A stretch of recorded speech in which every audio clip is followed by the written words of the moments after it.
Oke, selamat pagi Mas Hmm, Anton. Selamat pagi. Gimana Mas kabarnya? Alhamdulillah baik.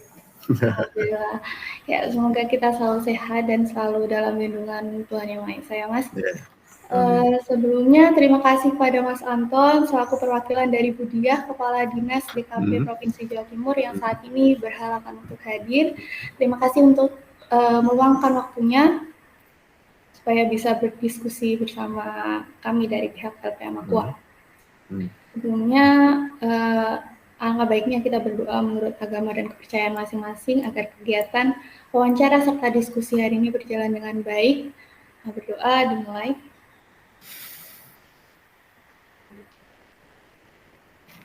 Doa dicukupkan. Baik, sebelum dimulai, izinkan saya memperkenalkan diri terlebih Hmm, dahulu. hmm. Kenalkan, saya Dianisa Prestasari dari LPM Aqua, terutama dari tim redaksi LPM Aqua, selaku moderator untuk diskusi pada hari ini. Hmm. Selanjutnya mungkin oh ya.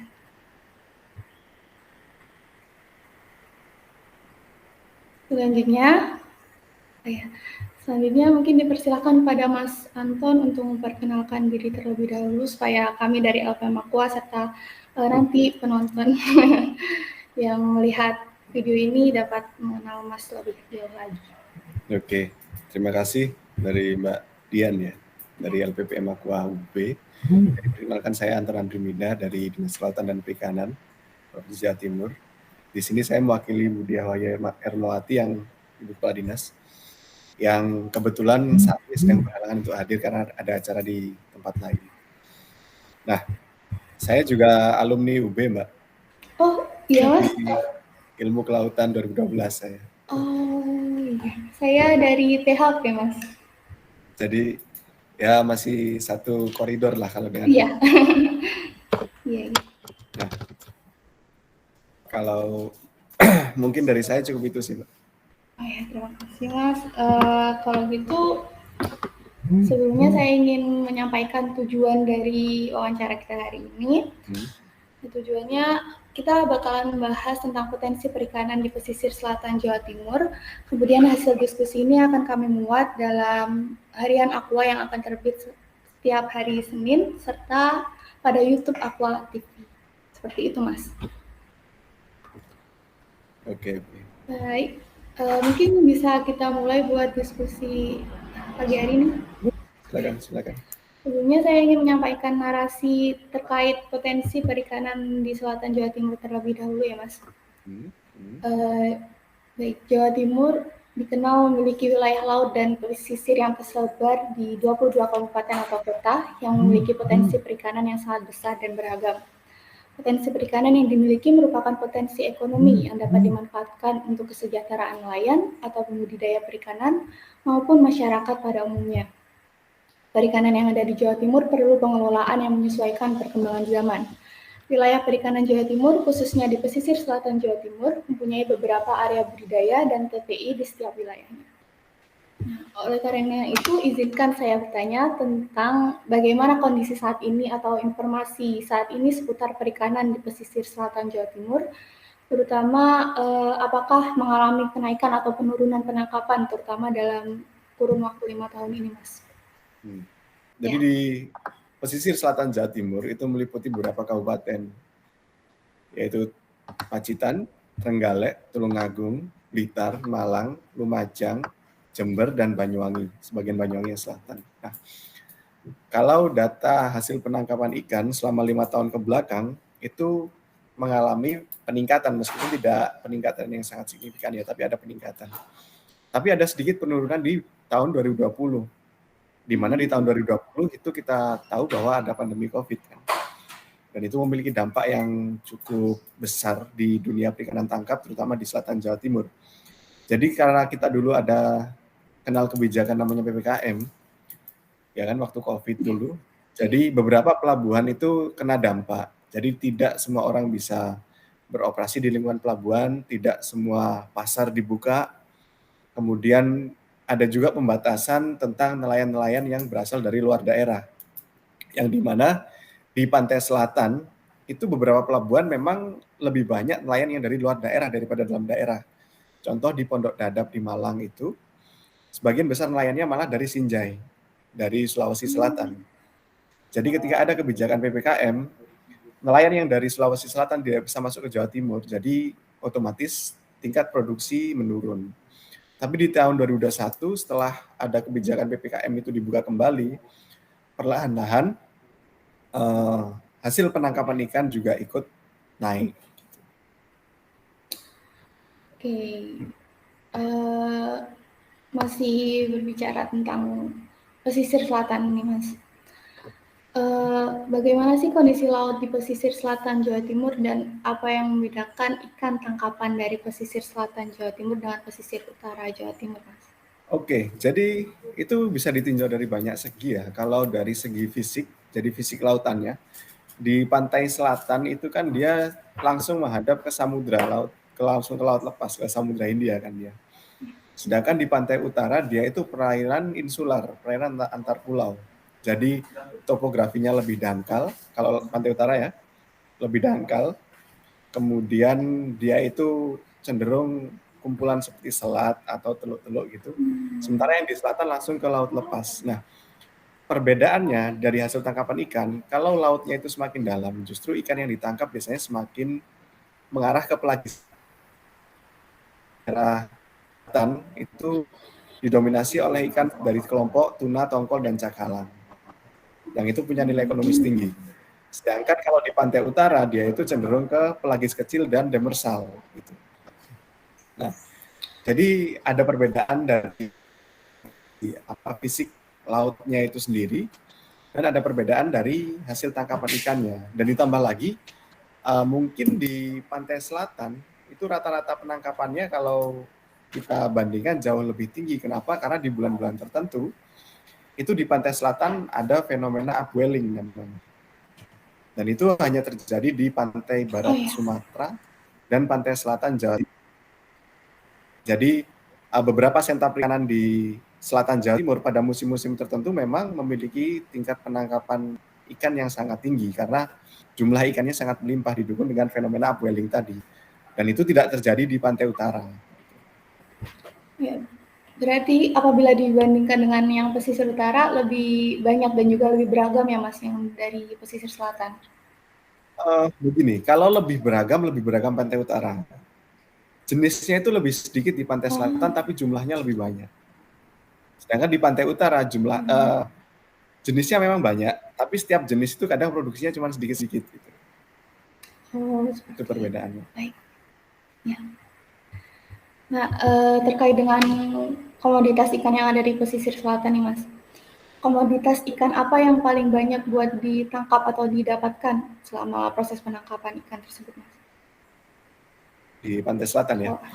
Kalau di pantai selatan, seperti yang saya jelaskan tadi kan pelagis besar dan hasil tangkapan utamanya berupa ikan tongkol, tuna, dan cakalang, TTC kalau kita bahasakan itu di dunia perikanan. Jadi kenapa TTC itu ditangkap menjadi target utama? Karena memiliki nilai ekonomis tinggi sampai ke tingkat ekspor. Kalau TTC itu ya. Tapi tidak hanya itu, jadi kalau kita bilang perikanan tuna itu sebenarnya sangat luas. Tidak hanya jenis dari jenis tuna, tapi juga hasil tangkapan lain. Seperti tenggiri, lemadang, atau mahi-mahi kalau bahasa populernya ya. Kemudian marlin, dan juga beberapa nelayan justru menangkap ikan layur yang juga memiliki nilai ekonomis yang tinggi juga. Gitu. Yang jelas kalau di selatan itu kebanyakan ikan yang didapatkan adalah pelagis besar. Karena dari faktor alat tangkap, kemudian geografi, dan lain-lain. Jadi lebih banyak ke jenis-jenis yang saya sebutkan tadi. Oke. Untuk terkait dengan proses penangkapan nih Mas, apakah ada jaminan stok ikan tersebut tetap tersedia untuk musim-musim selanjutnya? Soalnya kan tidak menutup kemungkinan ya Mas, bakalan bisa terjadi overfishing sehingga dapat mempengaruhi hasil tangkapan pada musim-musim ikan selanjutnya. Kalau kayak gitu gimana Mas? Kalau overfishing saya belum bisa berkata banyak ya, tapi justru kalau menurut kami ya, menurut data dari Dinas Kelautan Perikanan, kemudian ditinjau juga dari beberapa penelitian akademisi yang sudah diterbitkan, baik dari akademisi yang dari pemerintah ataupun dari universitas, gitu kan. Jadi banyak penelitian yang masuk tentang kematangan gonad, kemudian ukuran ikan, dinamika populasi itu kan. Justru kita masih belum fully exploited. Kita masih underexploited. Jadi banyak potensi-potensi perikanan di selatan yang justru belum termanfaatkan dengan baik. Gitu. Jadi di Jawa Timur armada kita masih sedikit, kemudian teknologi penangkapan juga masih tradisional dengan alat tangkap yang masih tradisional yaitu pancing ulur dan kursin. Dan itu masih dibantu dengan alat bantu penangkapan ikan berupa rumpon. Jadi nelayan kita itu belum semaju nelayan-nelayan yang long line mungkin, yang dia sudah pakai mesin, kemudian pakai GPS, fish finder, dan lain-lain, kita masih belum pakai itu. Jadi masih nelayan tradisional kebanyakan. Kalau dari permasalahan stok ikan, itu mungkin kalau dilihat dari data produksi ya, kita mempunyai tren yang naik, jadi kemungkinan justru dia masih belum sampai titik jenuh penangkapan itu. Gitu. Kalau biasanya sudah sampai ke titik jenuh penangkapan, dia trennya justru turun, gitu kan? Nah, kembali lagi ke masalah tadi bahwa nelayan kita masih tradisional dan belum memanfaatkan teknologi yang tinggi, gitu. Dan penangkapannya pun masih belum skala yang besar. Oh, berarti masih yang dalam skala kecil atau sedang gitu ya, Mas? Iya. Jadi armada kebanyakan di selatan itu kapal antara 11 sampai 20 JT. Kalau dari ukurannya, dan itu kalau ukuran penangkapan ya medium lah, belum sampai kapal besar yang di atas 100 JT, kapal industri gitu kan. Nah kita rata-rata masih kapal kecil yang ada di pantai selatan Jawa. Saya kira udah yang bagus, yang gede gitu Mas, maksudnya yang kayak yang ya kayak yang negara lain atau gimana gitu. Oh ya belum. Masih gitu ya. Oke, gini Mas, setiap pantai kan lokasinya tuh jauh dari PPP, serta mayoritas nelayan hanya memakai perahu dalam proses penangkapannya. Nah, bagaimana proses pendataan dari DKP sendiri seperti jumlah ikan yang tertangkap, jenis perahu yang digunakan, dan lain-lainnya itu seperti apa? Oke, jadi kalau untuk daerah yang di luar WKOPP, jadi kalau di pelabuhan itu ada WKOPP ya, wilayah kerja dan operasional pelabuhan perikanan. Dan kalau di luar itu, kita dari bidang perikanan tangkap itu pasti ada pendataan ke RTN namanya, Rumah Tangga Nelayan. Yang itu kita memang mendatangi sentra-sentra nelayan untuk mendata kira-kira dalam 1 bulan itu apa saja ikan yang ditangkap, yang didaratkan, kemudian harganya berapa, seperti itu. Jadi kita tetap melakukan pendataan di sana. Jadi data yang kita kumpulkan adalah data yang ada di pelabuhan perikanan plus data yang berdasarkan dari yang dikumpulkan dari RTN tadi, rumah tangga nelayan itu. Mau Mas, tadi yang setiap survei ke sananya itu setiap berapa bulan sekali atau gimana? Kalau datanya itu munculnya nanti per bulan. Oh, per bulan ya. Dari PPP yang ada di Jawa Timur ini, PPP mana Mas yang paling tingkat penangkapan ikannya paling tinggi, sama yang paling rendah itu bagian mana Mas? Kalau tertinggi terendah itu biasanya berganti-ganti ya tiap tahun, karena tergantung ikannya sedang ada di mana gitu kan, dan effort untuk menangkapnya bagaimana gitu kan. Nah, kalau kita bilang tertinggi itu ada beberapa pelabuhan, contohnya dari Pondok Dadap di Malang, kemudian Tamparan Pacitan itu juga tinggi, kemudian Puger Jember itu juga lumayan tinggi hasil tangkapan ikannya. Cuman di ketiga daerah itu mungkin komposisi tangkapannya berbeda-beda. Kalau di Pondok Dadap mungkin lebih ke tuna yang yellowfin yang besar.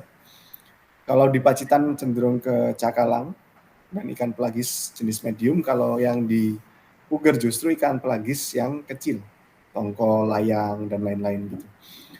Kalau yang paling sedikit itu ada beberapa juga, seperti contoh Tambak Rejo Blitar, kemudian Sine, Tulungagung, Popoh Tulungagung itu juga memiliki hasil produksi ikan yang relatif lebih rendah daripada yang lain. Itu kalau bisa kita lihat mungkin dari jumlah nelayan yang memang yang di ketiga tempat yang saya sebutkan tadi yang tertinggi, konsentrasinya ada di sana.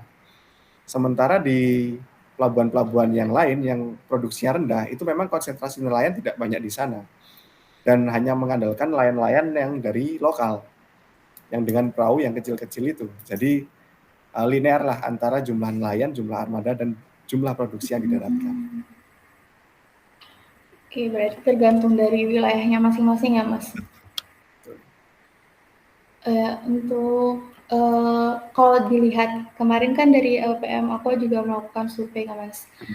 Sementara ini di PPN yang ada di Jawa Timur itu masih ada di Perigi Trenggalek aja, Mas. Nah, yang lain tuh udah PPP. Nah, apakah ada kemungkinan untuk PPN di Jawa Timur itu bertambah, Mas?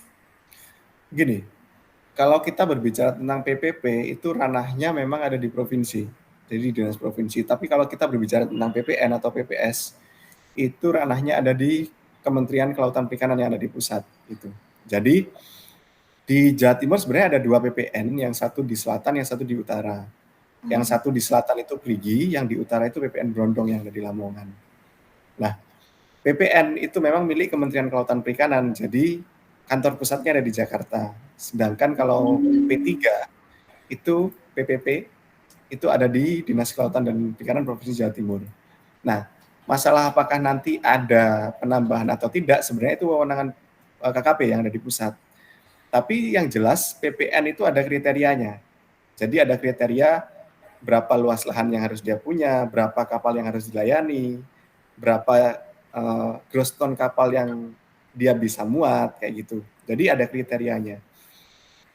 Kalau mungkin nanti ada PPN baru, itu kajiannya pasti ada di kementerian, dan itu mereka yang memutuskan bahwa nanti ada PPN baru atau ada pelabuhan yang di PPN-kan, seperti itu. Berarti untuk PPN sendiri itu ranahnya udah ya?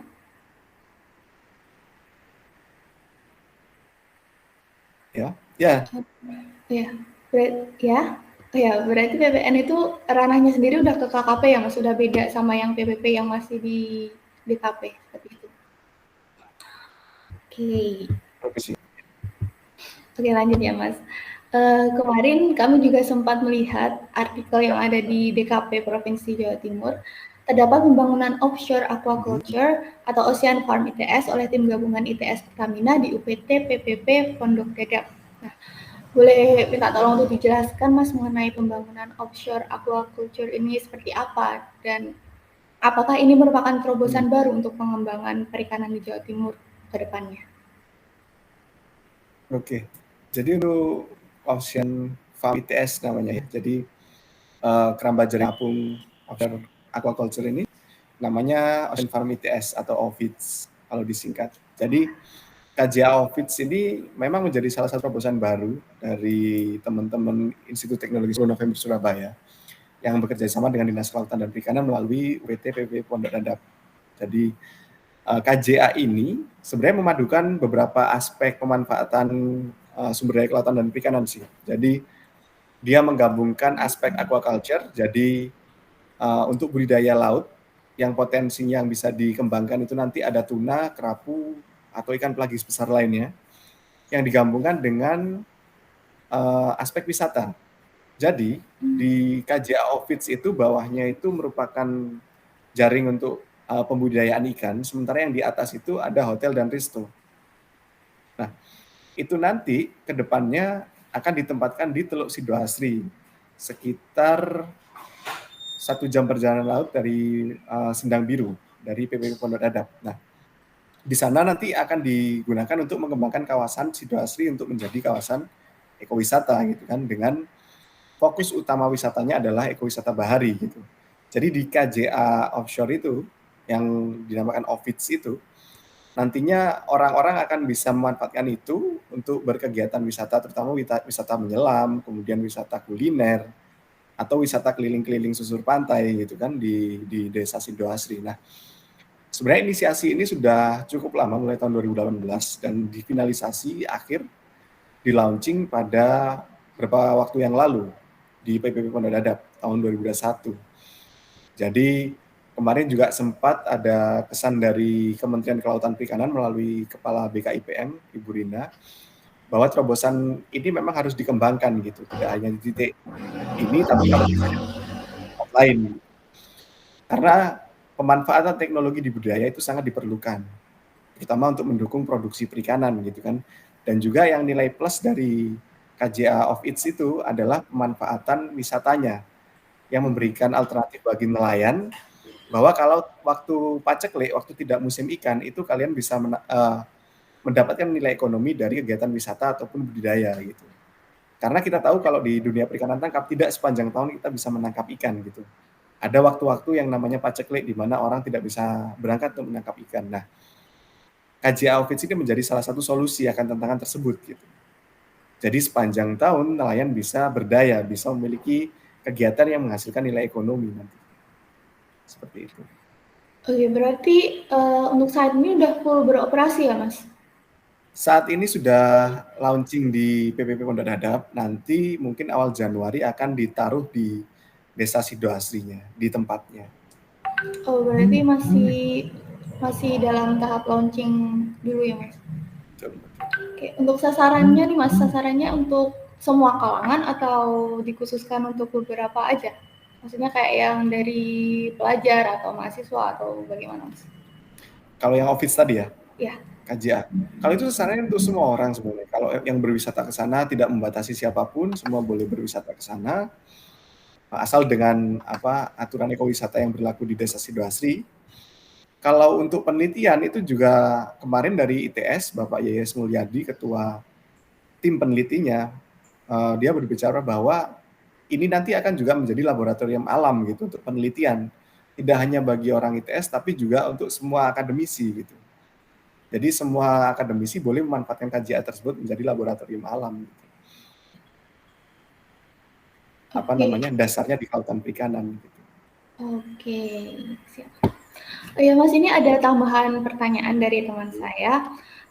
Apakah Jawa Timur sudah menyiapkan berbagai strategi yang digunakan agar ketersediaan stok ikan tetap lestari dan penangkapan ikan di perigi tidak melampaui batas penangkapan atau overexploited? Bagaimana, Mas? Jadi tidak hanya di Perigi mungkin, tapi merata di seluruh Jawa Timur ya. Jadi Dinas Kelautan dan Perikanan Provinsi Jawa Timur melalui bidang perikanan tangkap dan bidang KPP, konservasi kelautan pesisir dan kelautan itu. Jadi kita sudah menyediakan beberapa teknik untuk mengembalikan sumber daya ikan yang ada di kawasan-kawasan yang di Jawa Timur gitu, melalui penenggelaman rumah ikan, kemudian melalui underwater restocking, dan melalui rehabilitasi lingkungan dari rehabilitasi mangrove, terumbu karang, dan lain-lain. Dan juga kita tidak hanya bergerak di ekosistem perairan pesisir ya, pesisir atau laut, tapi juga ke perairan inshore atau yang ada di daratan. Perairan umum daerah lah bahasanya. Kita juga melaksanakan kegiatan budidaya ikan lokal endemik Jawa Timur yang itu dilakukan di UPT budidaya. UPT sekarang jadi UPT Lab dan Kesehatan Ikan dan Lingkungan di Umbulan di Pasuruan yang mengembangkan atau membudidayakan jenis-jenis ikan endemik Jawa Timur, ikan lokal. Dan itu nanti akan dilepaskan di perairan-perairan umum yang ada di Jawa Timur untuk melestarikan jenis ikan tersebut. Jadi kita mempunyai program tidak hanya di perairan laut, tapi juga di perairan umum darat, di sungai, di waduk, di danau, dan lain-lain. Kalau di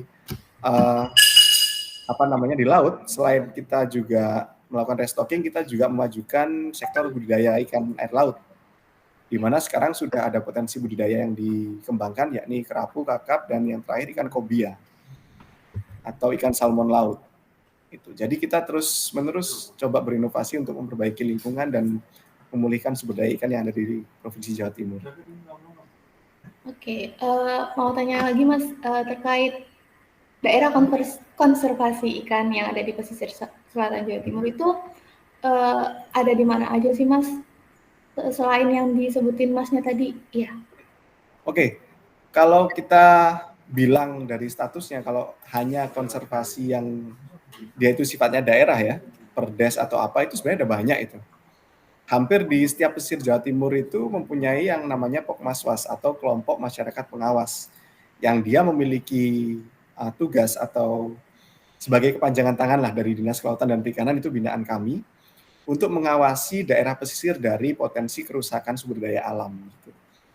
Juga Pokmaswas ini melakukan kegiatan rehabilitasi, perbaikan ekosistem, entah itu penanaman mangrove, penenggelaman terumbu karang, atau restocking yang saya sebutkan tadi. Dan itu ada hampir di setiap wilayah pesisir di Jawa Timur sampai ke wilayah kepulauan kayak di Bawean, kemudian di Kepulauan Madura itu juga ada Pokmasfasnya. Nah, kalau kita bilang kawasan konservasi yang ada di daerah itu banyak sekali, tapi yang bisa saya sebutkan mungkin ada di Taman Kili-Kili di Trenggalek itu untuk mengkonservasi penyu. Kemudian kalau yang terkenal mungkin CMC 3 Warna, Celungkup Mangrove Conservation di Malang Selatan. Itu Pokmasfas Goal yang menginisiasi untuk mengkonservasi mangrove dan hutan pantai. Dan kemudian ada lagi di Bangsering Underwater di Banyuwangi, yang itu dia khusus untuk menjadi daerah konservasi terumbu karang dan ikan karang. Yang dia sudah melakukan kegiatan penanaman terumbu karang yang sangat luas lah. Tapi kalau kita bilang tentang yang punya SK dari kementerian, yang paling baru adalah Gili Ketapang.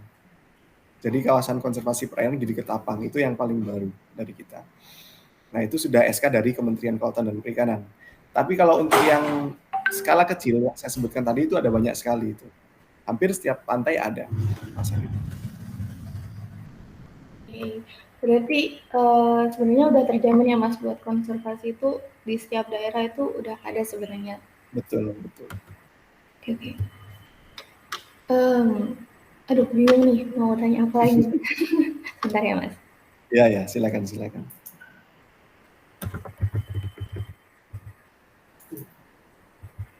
Mau tanya ini Mas, dari DKP sendiri ada program apa aja sih Mas buat menunjang yang perikanan tangkap ini?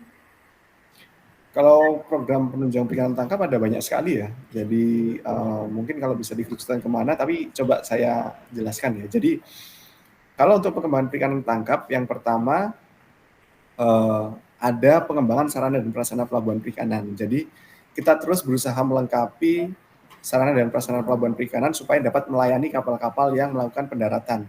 Tidak hanya itu, kita juga menyediakan fasilitas pelengkap yang untuk mendukung kegiatan tersebut seperti daerah docking gitu kan, untuk perbaikan kapal. Kita tahu bahwa kapal nelayan juga harus diservis dan itu membutuhkan tempat yang lumayan memadai gitu. Jadi di pesisir selatan Jawa Timur untuk memperbaiki kapal itu sebenarnya tidak banyak daerah yang bisa digunakan. Jadi yang paling lengkap itu hanya ada 2, yang satu di Cilacap, yang kedua ada di Muncar.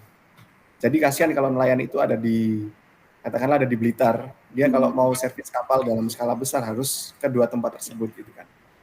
Maka dari itu di beberapa tempat sekarang sudah dibangun kawasan untuk perbaikan kapal yang lebih memadai. Kemudian selain itu juga kita juga memperbaiki sarana prasarana untuk pengolahan ikan.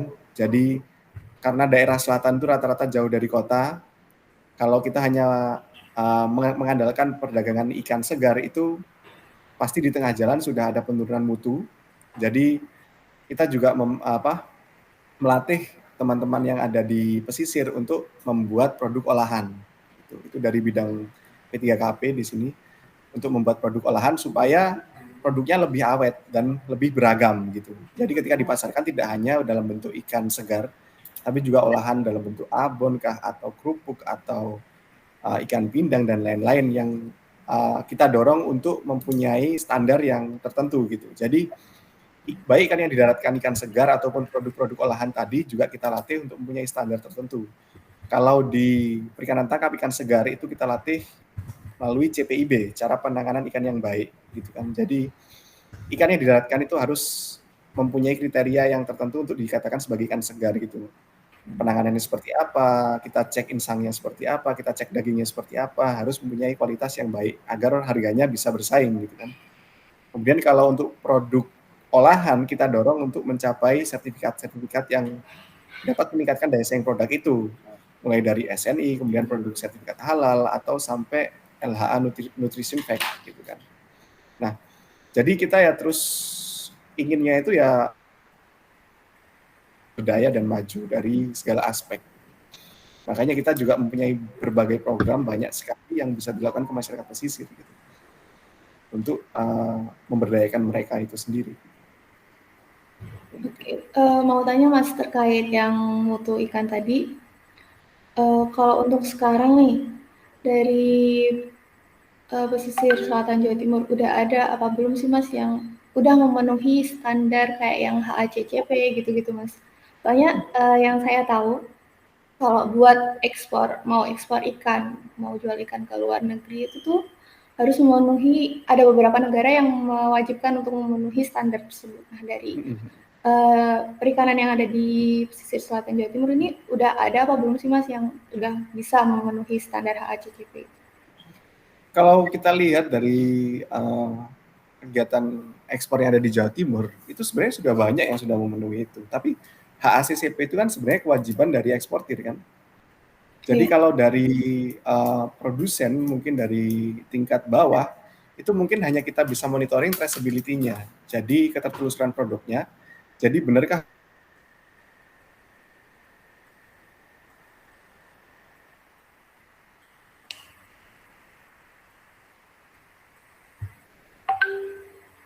kandung bahan berbahaya, itu yang bisa kita pantau di di kawasan produksinya. Jadi makanya kita terus-menerus menggalakkan yang namanya CPIB tadi itu. Nah, kalau dari sektor produksi saja kualitas ikan yang didaratkan itu sudah tinggi, sudah memenuhi standar, nanti ketika dia diolah kualitasnya meskipun turun, dia turunnya tidak langsung anjlok gitu. Jadi ketika tadi yang Mbaknya bilang HACCP pasti akan lulus dari HACCP gitu kan. Tapi kalau kita loss di sana, loss di sektor produksi, kalau sektor produksi kita sudah tidak memantau, bisa jadi produk yang dihasilkan itu mutunya kurang bagus. Jadi ketika masuk ke pengolahan, nanti barang olahannya juga mutunya rendah. Gitu. Maka dari itu kita mendorong nelayan-nelayan dan para pengolah itu untuk memenuhi standar-standar yang kita tentukan tadi gitu. Jadi kalau kita lihat ketertelusuran produknya, bahkan ikan-ikan yang ada di selatan Jawa Timur itu sudah sampai ke luar negeri. Karena nilainya memang ikannya mempunyai nilai ekonomis penting gitu. Seperti itu. Oke, selanjutnya nih Mas, ada tambahan pertanyaan dari teman saya. Mungkin tadi mengenai informasi yang sudah tanyakan, mungkin ada yang luput atau yang saya nggak tanyain. Nah, gimana ya? Intinya ada nggak sih Mas informasi yang mungkin tadi lupa buat disampaikan terkait dengan pesisir selatan Jawa Timur? Kalau ada yang lupa, mungkin banyak kalau yang lupa yang nggak disampaikan di sini gitu kan. Tapi yang jelas tadi sudah beberapa kali disampaikan bahwa sebenarnya pesisir selatan Jawa Timur itu memiliki potensi yang sangat kaya ya, tidak hanya di sektor perikanan tangkap, tapi juga sektor yang perlu dikembangkan lain gitu. Seperti sektor budaya laut juga belum banyak berkembang di kawasan pesisir selatan, karena belum banyak kajian tentang apa potensi yang bisa dikembangkan di sana gitu kan. Kemudian belum banyak juga pembudidaya yang ada di pesisir selatan Jawa Timur. Kemudian kalau dari sektor wisata itu sangat mendukung sekali karena geomorfologi pantai selatan Jawa Timur, jadi itu memiliki bentuk yang lebih unik, yang lebih khas daripada di pesisir utara. Bahkan kalau kita tahu Pacitan ke barat itu menjadi kawasan geopark, gitu kan, yang itu diakui oleh UNESCO. Nah, itu kan sedikit yang kita ketahui tidak sebanyak itu, gitu. Jadi sampai orang luar saja mengakui bahwa di sini harus dilestarikan, gitu kan. Tapi kita sendiri kadang masih lupa akan hal itu, gitu. Jadi di pesisir selatan itu banyak juga titik-titik yang bisa dipakai untuk wisata underwater, untuk penyelaman. Kalau kita mau menyelam di pantai utara, kita harus pergi ke kepulauan. Pesisir Jawa itu sudah sedikit tercemar, gitu. Tapi kalau di pesisir selatan karena tidak banyak aktivitas industri di sana, jadi kondisi bawah airnya itu masih lebih bagus lah daripada di pantai utara. Gitu. Jadi untuk wisata diving, kalau kita bilang diving di selatan di mana sih? Padahal banyak sekali tempatnya. Mulai dari di Teluk Prigi, kemudian di Selat Sempu, sampai ke di pesisir Jember dan lain-lain itu juga banyak yang bisa dieksplor sebenarnya. Tapi belum sewah yang ada di Bali lah contohnya. Jadi padahal kalau kita lihat tidak kalah sebenarnya. Dan itu pesisir selatan itu sangat panjang loh, sangat panjang, sangat luas, dan banyak sekali yang belum dieksplor. Berarti sebenarnya dari pesisir selatan Jawa Timur itu bisa dong Mas bersaing sama Bali atau Raja Ampat atau mana gitu ya? Sangat bisa, sangat bisa. Karena dari segi potensi apapun ada. Jadi yang banyak tidak diketahui selatan itu juga banyak.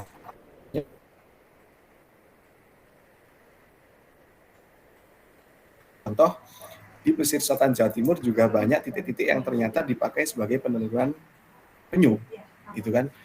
Mulai dari yang di Pacitan itu ada Pantai Taman, ada Pantai Pancer, kemudian di Trenggalek ada Pantai Kili-Kili, di Malang ada Bajulmati, di Blitar ada Pantai Serang, sampai di Sukamade dan di Alas Purwo di Banyuwangi itu banyak sekali. Dan di selatan itu menjadi jalur perlintasan mamalia laut. Jadi karena dia pantainya lebih dalam, pesisirnya lebih dalam, bahkan di Selat Sempu sendiri, lumba-lumba itu sampai masuk kok ke pelabuhan-pelabuhan itu. Jadi itu kan sebenarnya jadi salah satu atraksi yang bisa dimanfaatkan oleh masyarakat untuk mengembangkan ekowisata yang berkelanjutan gitu. Dan tentunya tidak mengganggu keberadaan biota tersebut gitu. Itu yang bisa dikembangkan. Oke, terima kasih Mas untuk jawabannya. Saya kira untuk wawancara sama diskusi pagi hari ini dapat dicukupkan. Untuk narasi dari diskusi kali ini akan diterbitkan melalui harian Aqua yang akan terbit setiap Senin, yang sudah saya bilang pada awal tadi. Juga akan diterbitkan pada majalah mengenai potensi perikanan di pesisir selatan Jawa Timur. Terima kasih untuk kehadirannya Mas dan juga sharing-sharingnya. Sama-sama. Mas Anton dan juga Mbak yang asisten tadi, terima kasih banyak untuk kesempatannya. Mungkin bisa untuk dijadwalkan lagi untuk diskusi ke depannya mengenai topik-topik yang baru. Ya, silakan. Ya, terima kasih Mas. Ya, sama-sama. Terima kasih untuk Aqua. Ya. Selamat siang. Siang.